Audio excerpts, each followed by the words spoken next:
गणपती बाप्पा मोरया. नमस्कार मित्रांनो, स्वागत आहे तुमचं सायन्स वाला दादा या आपल्या युट्यूब चॅनलवरती. आणि समर्पण या आपल्या नवीन विज्ञान भाग 1 आणि भाग 2 मराठी मीडियमच्या स्पेशल बॅच मध्ये, जिथे आपण बघत असतो विज्ञान भाग 1 आणि भाग 2 2027 महाराष्ट्र बोर्डसाठी पूर्णपणे ज्या पद्धतीचा बोर्डचा पेपर तुमचा असणार आहे, हे सर्व प्रिपरेशन तुमच्याकडून करून घेतलं जाणार आहे.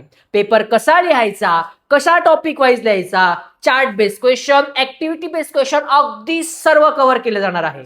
मला माहिती आहे या संपूर्ण महाराष्ट्राभरात आपल्या मराठी मीडियमच्या विद्यार्थ्यांसाठी ज्या दर्जेचं नॉलेज किंवा ज्या दर्जेचं कंटेंट तुमच्यापर्यंत प्रोव्हाइड नाही होते ना, त्या पद्धतीने सायन्स वाला दादा या आपल्या युट्यूब चॅनलवर आपली संपूर्ण टीम तुमच्यासाठी काम करते.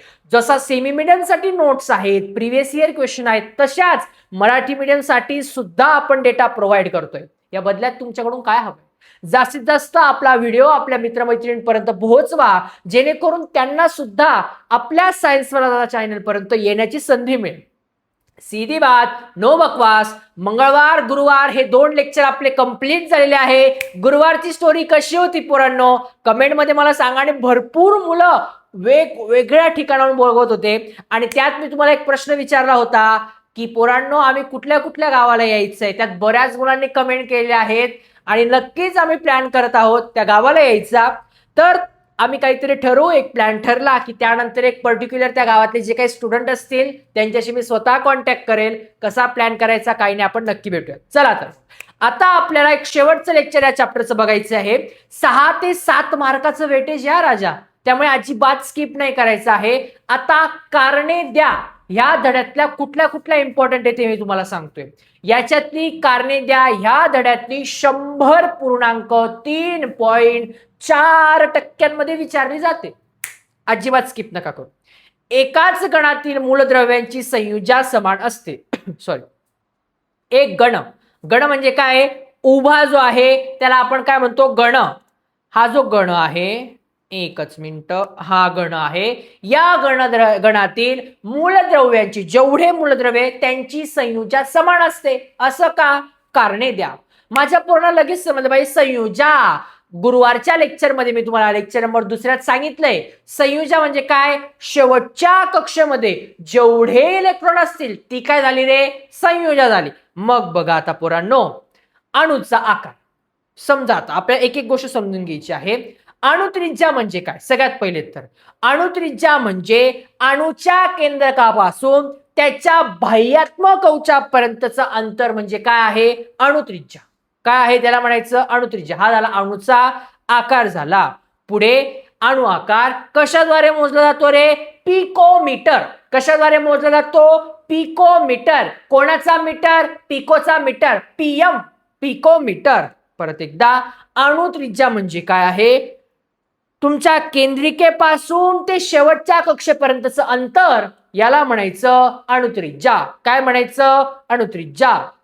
आता 1 पिकोमीटर बरोबर 10⁻⁻12 म्हणजे 1 पिकोमीटर, 1 पिकोमीटर बरोबर 10 वरला घात म्हणतो ना, घात -12 घात मीटर एवढं असतं. ह्या बेसिक गोष्टी लक्षात ठेवायच्या. ओके.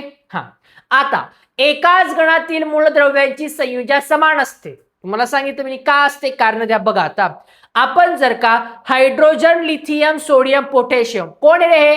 मी स्ट्रॅटेजी ट्रिक सांगितली होती. हमारे लिए ना करो. हमारे, ह म्हणजे हायड्रोजन, हमारे लिए लिथियम, ना सोडियम, करो पोटॅशियम. HLINAK आले. इलेक्ट्रॉनिक कन्फिगरेशन यांचं संयोजन संरूपण कसं होतं बघा. एक ऑर्बिट. दुसऱ्यामध्ये बघा शेवटच्या ऑर्बिटमध्ये शेवटच्या कक्षेत किती इलेक्ट्रॉन आहे? 1. तिसऱ्यात बघा 1. चौथ्यात बघा 1. या सगळ्यांमध्ये एक कॉमन गोष्ट कोणती रे राजा? कोण मला सांगेल? या सगळ्यांमध्ये एक कॉमन गोष्ट आहे, सारखी गोष्ट आहे. कोणती रे? कमेंट करून मला सांगा. यांच्यातली सगळ्यात सारखी गोष्ट काय आहे? संयुजा. सगळ्यांच्या शेवटच्या कक्षेत किती इलेक्ट्रॉन आहे? 1 1 1 1. म्हणजे काय? एकाच गणातील संयुजा कशी आहे? समान आहे. बघा आता, मूलद्रव्यांची संयुजा ही त्या मूलद्रव्याच्या अणूच्या बाह्यात्मक कवचातील संयुजा इलेक्ट्रॉनच्या संख्यावरून ठरते. बघा पोरांनो, जी मूलद्रव्य आहे त्यांची संयुजा म्हणजे काय, जेवढे पण मूलद्रव्य किंवा जेवढे पण तुमच्या संयुजा इलेक्ट्रॉने प्रेझेंट असतील शेवटच्या कक्षेमध्ये, ती काय झाली संयुजा. संयुजा म्हणजे काय, शेवटच्या कक्षेमध्ये जेवढे इलेक्ट्रॉन प्रेझेंट असतील त्यांना म्हणायचं संयुजा. एका गणातील सर्व मूलद्रव्यांची संयुजा इलेक्ट्रॉनची संख्या समान असते. एका गणातील जेवढे पण संयुगे आहेत त्यांची इलेक्ट्रॉन संरोपण म्हणजे संयुजा समान असते. त्यामुळे एकाच गणातील मूलद्रव्यांची संयुजा समान असते. शेवटच्या कक्षेमध्ये सेम इलेक्ट्रॉन आहे ना, एक एक एक, म्हणून त्यांची संयुजा पण एकच असते. उदाहरणार्थ गण 1 मधील मूलद्रव्यांच्या बाह्यात्म शेवटच्या कक्षेमध्ये कवचामध्ये फक्त एकच संयुजा इलेक्ट्रॉन असतो. त्यामुळे गण 1 मध्ये मूलद्रव्यांची संयुजा 1 असते. त्याचप्रमाणे गण 2 मध्ये संयुजा 2 असते. सिंपल मध्ये गालावरती डिंपल 3 मार्क, 3.2 मार्क. किती मार्काला येणार हे? 2 मार्काचा हा प्रश्न आहे. कारणे द्या. One of the most IMP असतं पोरांनो हे. पुढे धातू अधातू गुणधर्म काय बघायचं आपल्याला? धातू अधातू गुणधर्म. बघा, माझ्या पूर्ण माहितीये हा पूर्ण जी आधुनिक आवर्त सारणी आहे हिच्या कशामध्ये विभागली गेलेली आहे? ही जी नागमोडी रेषा आहे, कशामध्ये? नागमोडी. ही जी अशी आडवी आडवी आडवी गेली याला काय म्हणायचं? नागमोडी रेषा म्हणायचं. काय म्हणायचं रे? नागमोडी रेषा. या नागमोडी रेषेच्या डाव्या बाजूला सगळे धातू आहेत. नागमोडी रेषेच्या उजव्या बाजूला सगळे काय आहेत? धातू आहेत. नागमोडी रेषेच्या डाव्या बाजूला सगळे काय आहे? धातू मिश्र आहेत. काय आहेत रे राजा? धातू मिश्र आहेत. डाव्या बाजूला अधातू, उजव्या बाजूला धातू अधातू धातू मिश्र.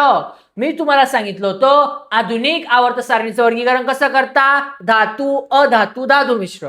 ही जी ब्लॅक कलर काळ्या रंगाची रेषा दिसते तिला काय म्हणायचं? नागमोडी रेषा. काय म्हणायचं रे? नागमोडी रेषा म्हणायचं. मग या नागमोडी रेषेच्या जे उजव्या बाजूला आहे त्यांना काय म्हणायचं? धातू. डाव्या बाजूला आहे अधातू आणि आजूबाजूला आहे धातू मिश्र. काय म्हणायचं? धातू मिश्र म्हणायचं. आता धातू अधातू यांचे गुणधर्म बघा. धातू इलेक्ट्रॉन गमावण्याची प्रवृत्ती दर्शवतात, त्यामुळे त्यांना विद्युत धनी असे म्हणतात. म्हणजे काय? बाबा चोमेश मेरे पास है. सगळ्यांना माहिती ना चोमेश? आपण गुरुत्वाकर्षण चॅप्टर मध्ये बघितलं होतं की नाही? चोमेश काय आहे बघा. आता पोरांनो, चोमेश काय म्हणतात? हे चोमेश. मी म्हंटल चोमेश मला 10 रुपये दे ना. चोमेश मला 10 रुपये दे ना. ह्या चोमेशने मला 10 रुपये दिले. तुम्ही काय म्हणणार? अरे चोमेश किती चांगला आहे, दादाला 10 रुपये दिले. चोमेश कसा झाला? चांगला. का? पैसे दिले. जो देणारा तो पॉझिटिव्ह म्हणजे काय? धनप्रभार. देणाऱ्यावरती धनप्रभार. दादा गरीब भिकारी बिचारा दादा, मला पैसे 10 रुपये दे ना असं म्हणणारा दादा. पैसे घेणारा निगेटिव्ह ऋण प्रभाव. कुठला प्रभाव? ऋण. म्हणजे तुम्ही दादाला भिकारी म्हणता, बरोबर, गरीब म्हणता दादाला. असो, तुमच्यासारख्या सगळ्या मुलांचं प्रेम माझ्यासोबत, हीच मोठी श्रीमंती माझी. चल, धातू इलेक्ट्रॉन गमावणं. धातू काय करतात? इलेक्ट्रॉन गमावतात. त्यामुळे त्यांच्यावर विद्युत धन प्रभार असतो. कुठला? विद्युत धनी प्रभार. म्हणजे काय? देणाऱ्यावरती विद्युत धनी प्रभार असतो. बघा आता कस काय. सोडियम आहे, ऍटॉमिक नंबर तुझा काय 11 आहे.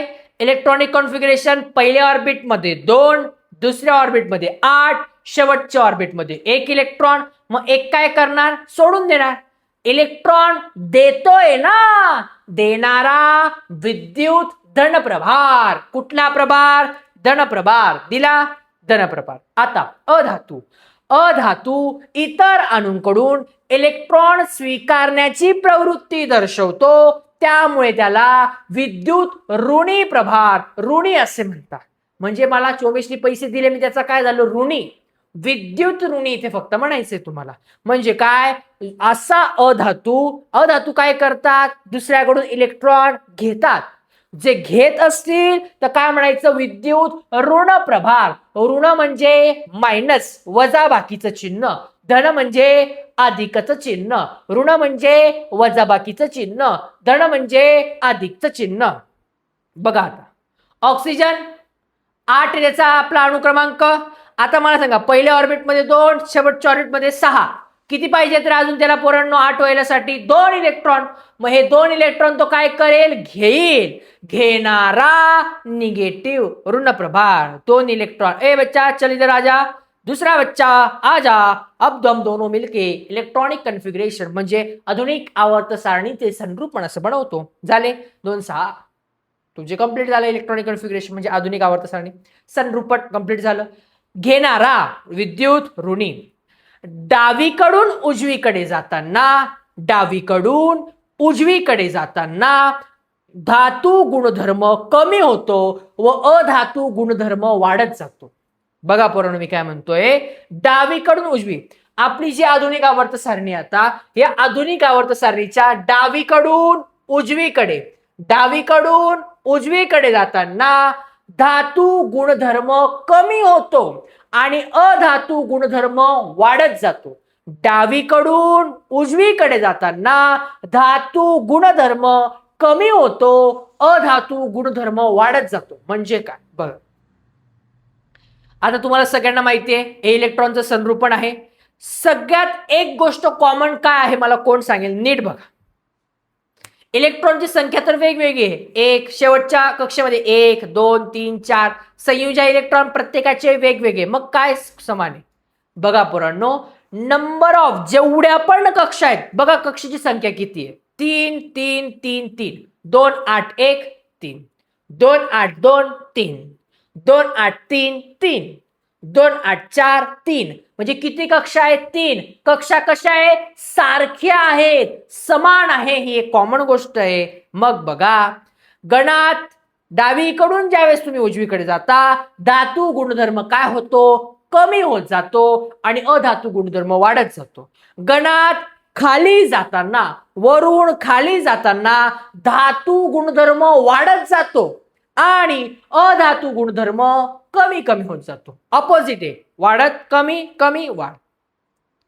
आता सगळ्यात महत्वाचं, गणात खाली जाताना धातू गुणधर्म हा वाढत जातो आणि अधातू गुणधर्म हा कमी होत जातो. इम्पॉर्टंट इम्पॉर्टंट मोस्ट इम्पॉर्टंट हा झाला धातू अधातू गुणधर्म. यानंतर माझे पोर बघणार आहे आवर्तात डावीकडून उजवीकडे जाताना अणुत्रिज्या कमी होत जाते. आवर्तात हा आवर्त सारणी समजून घ्या. यामध्ये डावीकडून उजवीकडे जाताना, डावीकडून उजवीकडे, धुवायच्या हाताकडून खायच्या हाताकडे, कुठून धुवायच्या हाताकडून आईच्या हाताकडे काय होतं बघू आता. अणुत्रिज्या म्हणजे काय राजा रे, अणुच्या केंद्रापासून, अणुच्या केंद्रा म्हणजे सर्कल सेंटर पासून, केंद्रकापासून त्याच्या बाह्यात्मक कवचापर्यंत म्हणजे बाह्यात्मक कक्षेपर्यंतचं अंतर म्हणजे अणुत्रिज्या होय. अणुत्रिज्या म्हणजे काय रे, अणुच्या केंद्रापासून बाह्यात्मक कवचापर्यंतचं अंतर म्हणजे काय, अणुत्रिज्या होय. आता बघ, हा एक तुम्ही काय काढला, एक सर्कल म्हणजे काय आपला गोलभाग काढला. याच्या काय, अणुच्या केंद्रापासून बाह्यात्मक कवचापर्यंतचं अंतर म्हणजे काय झाली, अणुत्रिज्या होय. पुढे आवर्तात डावीकडून उजवीकडे जाताना अणुत्रिज्या कमी होत जाते. आधुनिक आवर्त सारणीमध्ये डावीकडून उजवीकडे जाताना अणुत्रिज्या कमी होते. कस काय कमी होते रे, बघा आपण हे घेतलंय पुढं. इथे कसं लक्षात ठेवायचं नाही का तुम्हाला, SCTIV कसं लक्षात ठेवणार तुम्हाला एक्झाम्पलला आलं तर. बघा मी माझ्या मागे रिपीट करा. सुनो तुम विवाह कर लो मुझसे फिर कोई नहीं कहेगा जानू. काय, तुम विवाह कर लो मुझसे फिर कोई नहीं कहेगा जानू. स्कॅन्डियम सुनो, तुमचा टायटॅनियम, तुम विवाह वॅन्डियम कर लो कॅल्शियम मॅग्नीज आयर्न. लक्षात ठेवायचं, हे आडवं जे लक्षात ठेवण्यासाठी ट्रिक आहे. चला आता डावीकडून उजवीकडे जाताना काय होतं बघा राजा रे, ह्या सगळ्यांचा आपण काय लिहिलंय, ॲटॉमिक नंबर, अणुक्रमांक लिहिलाय. काय लिहिलाय, अणुचा क्रमांक लिहिला आहे. या अनुक्रमांकानुसार आपल्याला इलेक्ट्रॉनचं संरूपण काढायचंय. आता मी ते सर्कल सर्कल नाही काढणार हा पोरांनो, आता फक्त काय नंबर देणार आहे. मला सांगा 21 आहे, पहिल्या ऑर्बिटमध्ये 2, नंतर 8, नंतर 9, 2 अशा गोष्टी येत गेल्या. आता तुम्ही बघा पोरांनो, हे इलेक्ट्रॉनचं संरूपण झालं. शेवटच्या ऑर्बिटमध्ये किती आहे? 2. शेवटच्या ऑर्बिटमध्ये 2, शेवटच्या ऑर्बिटमध्ये 2, शेवटच्या ऑर्बिटमध्ये 1, शेवटच्या ऑर्बिटमध्ये 2. या सगळ्यांच्या शेवटच्या कक्षेमध्ये किती कक्षा? टोटल किती कक्षा आहे बघा? 1 2 3 4. प्रत्येकाच्या कक्षा किती? 4. टोटल किती कक्षा आहे? 4. आता बऱ्याच मुलांना इथे हा प्रश्न पडू शकतो, दादा हे 9 10 11 आपल्याला तर 8च पाहिजे होते. पहिलेच बोललो होतो, जो डी खंड आहे तो विचारतो का? नाही. हे तुम्हाला 12वी शिकायला 11वी शिकायला लागणार आहे. आपल्या कामाचा खंड कोणता? SP. बघा तिथे तो आपली ट्रिक वापरता येते. इथे मी काय बोललो होतो, ट्रिक युनिव्हर्सली नाहीये, आपण म्हणून टाकली ट्रिक, आपल्याला लक्षात पाहिजे म्हणून. चलो, नाहीतर ही प्रोसेस खूप टफ आहे. टफ म्हणण्यापेक्षा थोडंसं समजायला असं आहे, आपण असं खाऊन घेतलं पटकन दिशी. चलो, सगळ्या किती कक्षा आहे रे? 4 कक्षा आहे. मग आता याच कारण म्हणजे संयुजा इलेक्ट्रॉन त्याच बाह्यात्मक कवचात भर पडत असतात. म्हणजे एक एक बाह्यात तोच कक्ष आहे, त्याच्यातच काय होतं? इलेक्ट्रॉन ऍड होतोय. त्यामुळे नव्याने भर पडलेल्या इलेक्ट्रॉन केंद्रकाकडून आकर्षाने अनुभव होतात. म्हणजे मला सांगा आता की फॉर एक्झाम्पल एक एक्झाम्पल घेऊया. हा एक कक्षा आहे, ही कक्षा आहे, याच्यातच इलेक्ट्रॉन ऍड होत आहे. याच्यात काय होतं? इलेक्ट्रॉन ऍड होत आहे. मला सांगा, जर एकाच कक्षेमध्ये ऍड होत आहेत, नवीन कक्षा येते का? नाही. 4 4 4 4च्या कक्षेत ऍड होत आहे. मग काय होतं? जो मध्ये केंद्रक आहे, प्रोटॉन आणि न्यूट्रॉन, त्याचा मित्र कोण आहे? इलेक्ट्रॉन. पहिल्या लेक्चर मध्ये सांगितलं होतं, ते म्हणता अरे ये दोस्ती हम नहीं तोडेंगे. प्रोटॉन आणि न्यूट्रॉन इलेक्ट्रॉनला काय म्हणता? ये दोस्ती हम नहीं तोडेंगे मेरे यार, अब तुझे खींच लेंगे मेरे यार. म्हणजे ना काय सोडतात? ते खेचतात. प्रोटॉन आणि न्यूट्रॉन इलेक्ट्रॉनला काय करतात? खेचायचं काम करतात आणि मग ते रिव्हॉल्व करतात. त्यामुळे आकर्षण काय होतं? जास्त होतं. यामुळे इलेक्ट्रॉन केंद्रकाजवळ सरकतात. इलेक्ट्रॉन कुठे सरकतात? केंद्रकाजवळ सरकतात. यामुळे डावीकडून उजवीकडे जाताना अणुत्रिज्या कमी होते. धुवायच्या हाताने, खायच्या हाताकडे. आता गणात, गण म्हणजे काय? उभे. उभे काय रे पोरांनो? गण आहेत. गणात खाली जाताना अणुत्रिज्या क्रमाने वाढत जाते. जेव्हा गणामध्ये आपण वरून खाली जातो तेव्हा अणुत्रिज्या क्रमाने वाढत जाते. ह्या क्वेश्चन बघण्या अगोदर मी तुम्हाला काहीतरी छोटासा टॉपिकवर गोष्ट सांगतो. छान गोष्ट नाही, ऍक्च्युली एक सिच्युएशन तुम्हाला सांगतो. बघा, शाळेतली एक गोष्ट सांगतो तुम्हाला. बऱ्याच पोरांना गौतम दादाची गोष्ट सांगायची होती. तर गौतम दादाची गोष्ट तुम्हाला आवडली का नक्की सांगा आणि कमेंट मध्ये टाका गौतम दादा. तुम्हाला सगळ्यांना माहिती आहे गौतम दादा कोण आहे. आपल्या समर्पण बॅच लॉन्च केली, त्याच्यात मी तुम्हाला सांगितलं तुमच्यापर्यंत व्हिडिओ पोहोचणं असतील, सगळ्या गोष्टी मागून तो सांभाळतो, तो आपला गौतम दादा. ह्या गौतम दादाची गोष्ट, मस्त गोष्ट मी तुम्हाला ऐकवतो पोरण. तर झालं असं की आम्ही 8वीला होतो. गौतम दादा आणि मी, आम्ही शाळेपासूनचे मित्र आहे. तसं की बरेच मित्र असतात ना की शाळेतले जे मित्र असतात हे निस्वार्थी मित्र असतात. ती मैत्री निस्वार्थ भावनाने झालेली असते, अशीतला भाग येतो. आणि शाळेत आम्ही भेटलेलो. मग शाळेत ज्यावेळेस आम्ही 8वीला होतो त्यावेळेस आमच्या वर्गातल्या मुलांच्या अंगात किडे होते. बऱ्याच पोरांच्या अंगात किडे असतात. तुम्ही असं करू नका, फक्त सांगतोय हा, गोष्ट म्हणून घ्या फक्त. ही मजा तुम्हाला थोडंसं एक वेगळ्या गोष्टी सांगतो. मुलांनी काय केलं माहितीये का? वर्गात जे फॅन असतात बघा, फॅन, हा तुम्हाला समजून गेला आता गोष्ट काय झाली. हे फॅन असे फुलांचा आकार तयार करून टाकला. फॅनचा, फॅनला कसला आकार दिला? फुलांचा. असा पूर्ण बेंड, असा फॅनला पूर्ण फुलांचा आकार. आणि मग त्यावेळी आमच्या शाळेचे जे काही ट्रस्टी आहे ते आले. ते बिचारे असे काठी टेकत आले. तोपर्यंत ना आमच्या वर्ग शिक्षकांनी त्या गोष्टीकडे बघितलं, सगळेजण दुर्लक्ष करत होते. ते आले, ते म्हणे अरे हा फॅन असा वाकडा कोणी केलेला आहे म्हणे. गौतम दादा उठले. गौतम दादांच्या अंगातले मुंगळे बाहेर आले. ते म्हणे सर, ह्या वर्गातल्या मुलांनी बघा हा फॅन पूर्ण असा वाकडा करून दिलाय म्हणे. मग ते म्हणाले बाळा तुझं नाव काय बाळा? मग आमचा बाळ म्हणाला माझं नाव गौतम आहे म्हणे. ते म्हणे ओके. गौतम दादांना भारी वाटायला लागलं. शाळेचे ट्रस्टी, त्यावेळेस पोरांनो ट्रस्टीशी बोलणं खूप मोठी गोष्ट. आणि सगळ्या पोरांना, आम्ही वर्गातले पोरं घाबरून गेलो. म्हणजे तुमचा दादा तर याच्यापासून कोसो लांबच लांब होता, पण बाकीचे पोरं ज्यांनी केले ते घाबरून गेले. मग थोड्या वेळात एक साधारणपणे अर्धा तासाची वेळ झाली. आमच्या ज्या वर्ग शिक्षिका आहेत त्यांना आमच्या मुख्याध्यापिकाने बोलवून घेतलं, कारण हे जे ट्रस्टी आहे ते मुख्याध्यापकाकडे गेले. त्यांना म्हणाले की इयत्ता 8वी ब या वर्गातला फॅन नाही, तो तर डायरेक्ट जास्वंदाचा फुल दिसतंय म्हणे. मग हे केलं कोणी? त्यांनी सांगितलं, गौतमजी यांनी आम्हाला सांगितली म्हणे बातमी. गौतम हा विद्यार्थी म्हणे, त्याने सांगितलं या वर्गातली, कंप्लेंट केली म्हणे. बरं, वर्ग शिक्षिका म्हणे बरं मी आताच बघते. आमच्या वर्ग शिक्षिका वर्गात आल्या आणि पोरांनो झालं काय?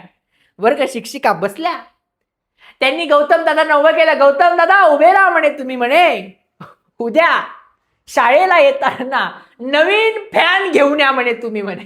काय घेऊन या? नवीन फॅन. गौतम दादा केस खाजवले, नवीन फॅन मी का घेऊन? शॉक. यांना वाटलं पोरांना आता बोलले खायला भेटणार, दुसऱ्या दिवशी दादांना फॅन आणावा लागणार पोरांना. हे आहे आपले गौतम दादा. आणि तुम्हाला अशा भन्नाट किस्से आणि गोष्टी तुम्हाला ऐकायला आवडतील का? मला फास्ट कमेंटमध्ये सांगायचे. तुम्ही हा व्हिडिओ झाल्यानंतर मी नक्की चेक करेल, म्हणजे अशाच गोष्टी मी तुम्हाला ऐकवेल. खूप भन्नाट गोष्टी तुम्हाला सांगतो ना. प्रत्येक शाळेची बॅच असते की प्रत्येक शिक्षक काय म्हणत असतात की अरे ही जी तुमची बॅच आहे ना, ही सगळ्यात आतापर्यंत आलेली एकदम खतरनाक बॅच आहे. त्या दिवशी पर्यंत वाटतं हा झालं, आम्हाला समाधान भेटलं. प्रत्येकाला ही गोष्ट ऍक्च्युली ऐकणं चुकीची गोष्ट आहे. बट आमची जी 10वीची 8वी 9वी 10वीची जी बॅच होती ना, ही खतरनाक होती पोरांनो. अभ्यासात, तुमच्या वेगवेगळ्या कार्यक्रमांमध्ये, कुठलाही फंक्शन असो, शिवजयंती असेल किंवा व्हॉट एव्हर काहीतरी, आमच्या वर्गाने ज्या पद्धतीने प्रत्येक गोष्टी सेलिब्रेट केल्यात की अजूनही आमच्या शाळेमध्ये त्या गोष्टीचं नाव काढलं जातं, आमच्या बॅचचं नाव.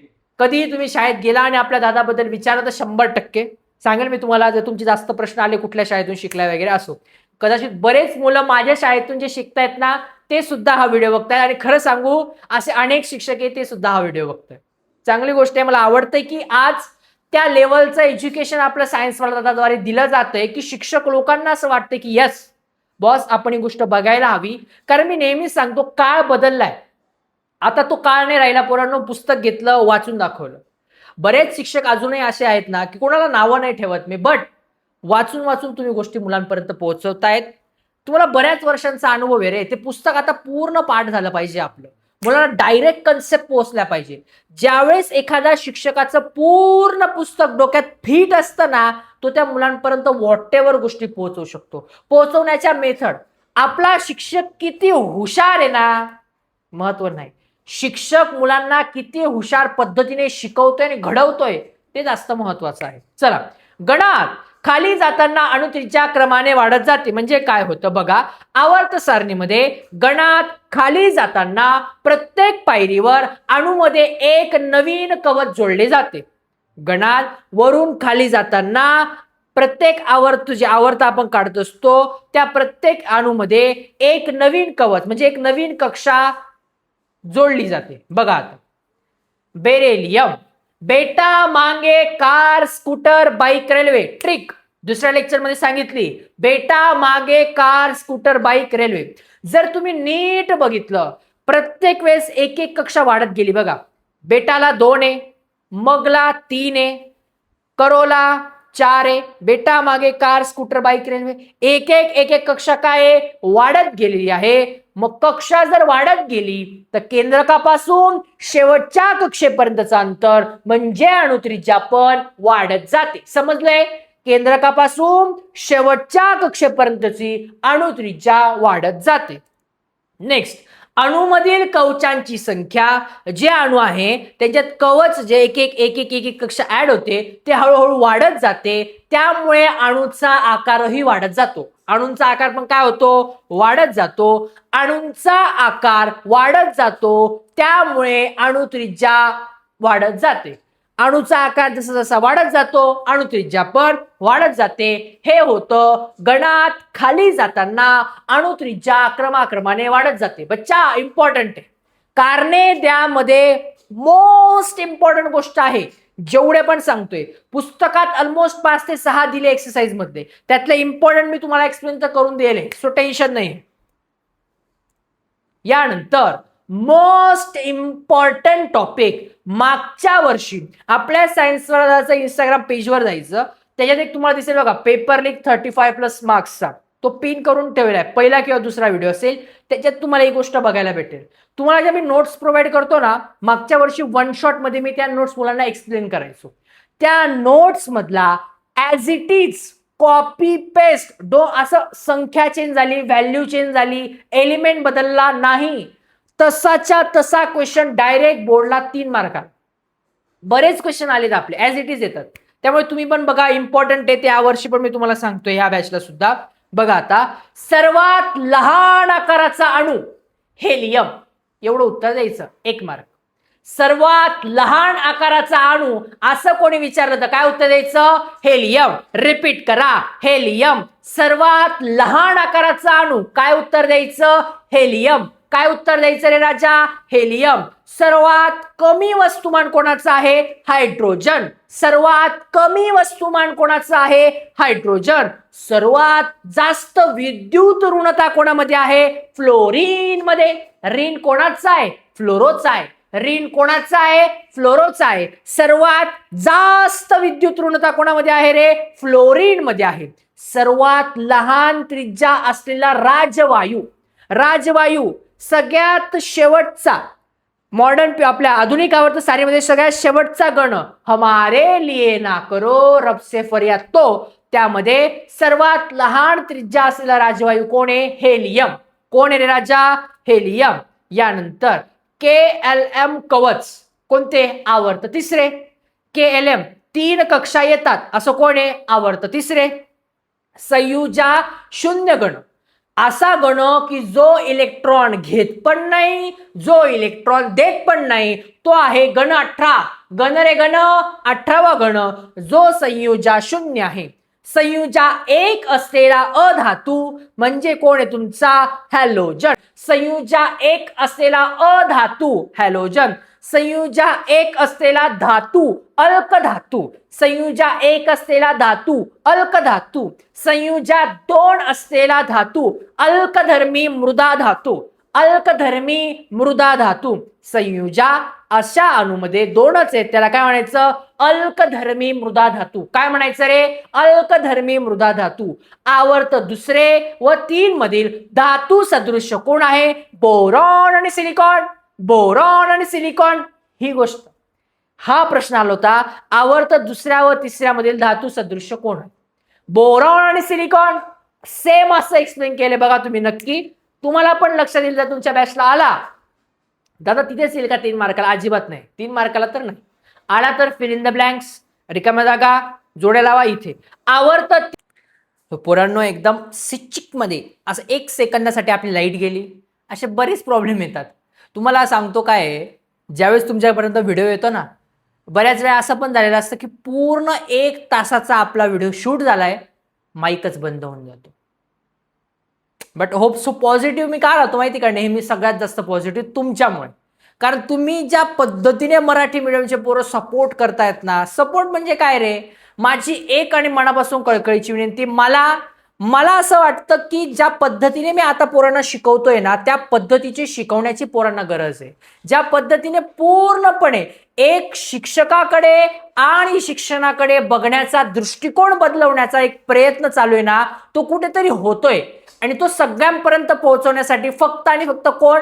आपले सायन्सवाला दादाचे पोरं कामात येणार आहे. तर आवर्त 3 मधील अधातू कोण कोण आहे? PsClAr म्हणजे काय? फॉस्फरस, सल्फर, क्लोरीन, अँटोनियम, Ar. सिंपल आहे पोरांनो. आय होप सो की हा संपूर्ण चॅप्टर तुम्हाला पूर्णपणे समजला असेल. समर्पण ही बॅच आहे आपल्या महाराष्ट्रातल्या तळागाळातल्या प्रत्येक मराठी मुलासाठी. तुम्हाला यावेळी मंगळवारी मिळतात IMP टॉपिक्स, गुरुवारी लेक्चर पण होतं, गोष्ट पण होते, शनिवारी तुम्हाला मिळत असते तुमची फेवरेट हँड रिटन नोट्स, रविवारी तुम्हाला संपूर्ण चॅप्टरचा PYQ प्रिव्हियस इयर क्वेश्चन मिळतात. टेस्ट सिरीज चालू आहे, सगळ्या गोष्टी चालू आहेत. कोणासाठी? तुमच्यासाठी.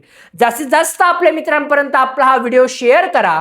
येणाऱ्या पुढचं जे लेक्चर आहे हे असणार आहे सेमी मीडियमच्या विद्यार्थ्यांसाठी. त्यामुळे तुमचे सेमी मीडियमचे जेवढे पण मित्र आहे त्यांच्यापर्यंत हा व्हिडिओ पोहोचवा. आणि गोष्ट तुम्हाला सांगू, एक छोटीशी सिक्रेट गोष्ट पोरांनो, नेक्स्ट टू नेक्स्ट वीक मी तुम्हाला सायन्स 2 विज्ञान भाग 2 चा धडा क्रमांक 3 शिकवणार आहे. आतापर्यंत सायन्सवाला दादा ह्या युट्यूब चॅनलला जेवढ्या पोरांनी आपल्याकडून शिकलेले, एक गोष्ट माहिती आहे, दादा आपल्याला शिकवताना बोर होऊ देत नाही. जस्ट इमॅजिन 3रा चॅप्टर मी कसा शिकवेल तुम्ही फक्त इमॅजिन करा. एवढी मजा येईल पोरांनो, नॉट अ जोक. आणि जे असे टॉपिक आहे जे शाळेमध्ये स्किप केले जातात आणि बऱ्याच क्लासेसमध्ये तुम्हाला हवं तसं पोहोचवले जात नाही, दादा ना लाज ना शरम, जे पुस्तकात आहे ते मी माझ्या पोरांना स्पष्ट शब्दात सांगणार आहे. मी कशाला घाबरत नाही. तुम्ही म्हणा अरे बापरे, दादाला तर बरंच काही काही माहिती, ज्यांनी चॅप्टर क्रमांक 3 मला माहिती, बऱ्याच मुलांनी पुस्तक आणायला पहिले तोच चॅप्टर बघितला आणि काही अरे दादाला तर काहीच नाही माहिती. असं पण होऊ शकतं. बऱ्याच गोष्टी तुम्हाला माझ्यापेक्षा जास्तच माहिती. असो असो, भेटूयात पुढच्या लेक्चरला. तोपर्यंत नेहमीप्रमाणे परत एकदा कमेंट करा तुम्ही कुठल्या गावातून आहे. आपण भेटण्यासाठी ट्राय करतोय मुलांना, लवकरात लवकर एक कुठल्या तरी गावाला व्हिजिट करणार आहे. जास्तीत जास्त ज्या गावातले मुलं आपल्याला कमेंट करतील त्या गावामध्ये 100% ट्राय करूयात.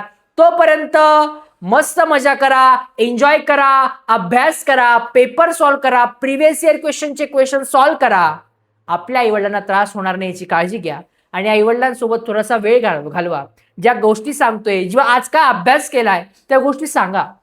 आईवडिलांशी बोला पोरांनो, फक्त बोला. खूप खूप चांगली गोष्ट आहे. मी स्वतः आईवडिलांपासून लांब आहे, सो मला त्या गोष्टीचं खूप जास्त महत्व आहे.